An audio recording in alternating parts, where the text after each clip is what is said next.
Alright, another video for you today. More origin stories. I'm doing Doctor Strange today. The main reason I'm doing Doctor Strange, I found this film incredible when it came out. 2016, about 2 hours long, 7.5 out of 10 on IMDb, 89% on Rotten Tomatoes, and 4 out of 5 on Sense Media, or Scenes Media, I don't know. But let's go over the story of Doctor Strange. Now, this one's a very good film, so I shouldn't be able to figure out most of the plot. It starts with a guy called Stephen Strange. He is basically the best neurosurgeon that there is. He's able to fix people, he's very good with his hands. He's like an expert, he's got an eidetic memory, so he's very clever as well. He basically is performing surgery, and eventually he breaks his hand. Like, he gets into a car accident and his hands get destroyed, so he can't perform surgery. He's paying all of his money to try and get someone to fix his hands, and no one's able to. Like, the irony of the only one who could have done a good job fixing his hands is him. That's the issue. So eventually he gets heard of this medicine, and then there's a guy who's paralyzed, and he asks him, how did you become unparalyzed? Like, it is very impossible. And basically he's told about a place he went. He sat outside this place for hours and hours.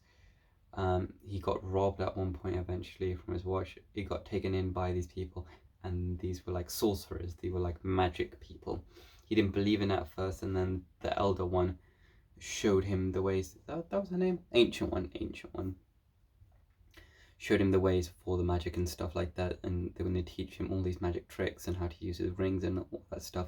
He was struggling at first to use his sling ring and anything like that. Eventually she trapped him in on Mount Everest, and he had to try and escape as fast as he could. He eventually did it, and he wanted to learn all the magic. So there's some books he wasn't allowed to learn, but he sneakily grabbed him. He kept learning to get all the magic powers. He eventually found this book. We eventually grabbed this like necklace and stuff that had an Infinity Stone, and he tried to learn how to use the Infinity Stone of Time and all that. So he was basically a learner of that stone, and he basically wanted to help everyone. And there was this guy from the Dark Dimension called Dormammu, who's like influencing like these other sorcerers and evil people. They attack, and eventually this sorcerer, he finds out that the Ancient One was drawing power from the Dark Dimension to heal herself, and one of the guys did not like that. He believed he was following off so long, so he literally just left. But she eventually ends up dying because she couldn't do it for any longer, and Stephen had to take over the role. Eventually he gets his magic cape. There's a magic cape that chooses him to be his main master and everything like that. So he eventually gets the Colloquial Levitation, that's what it's called. He gets it, that the main places in New York and everything like that. Mention a long life being delusion with the H1 after once. Oh yeah, eventually they have to travel to Hong Kong to try and stop this guy. Fighting and everything like that. They get to the fight, they eventually keep fighting until he gets into the Dark Dimension, and he has to talk to Dormammu. But before he does that, he hit the Infinity Stone, so he sets off like a timer to redo everything constantly again and again. Dormammu kills him straight away, but because of the time stone, he comes back to life and just redoes it, and he keeps doing it, Dormammu kills him again and again. He's like, we're trapped in this endless loop. You can keep killing me, I will come back to life and keep bargaining with you until you agree to my terms.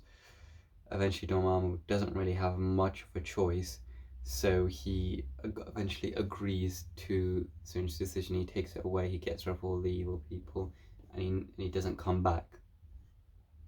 So he's gone.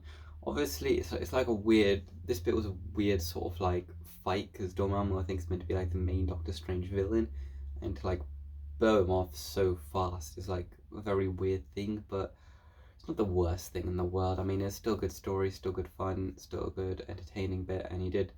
Although he wasn't in it for much, maybe he'll come back at some point. Who knows? By that point, Doctor Strange might be overpowered. Is the thing.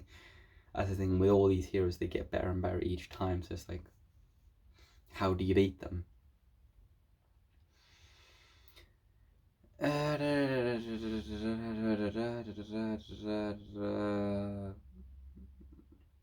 yeah, there's an end credit scene to do with Thor, but that's literally for Thor Ragnarok, and that's literally just one scene. It's not anything huge.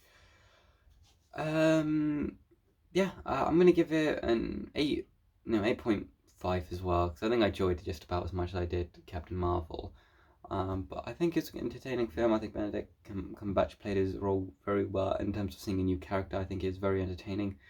Um, so yeah, there's not much to say. I'm sorry it's getting a bit short, but I've done so many of these. I'm like literally just blazing through the story at this point. But I will see you all for another film review another day. Alright then. Bye.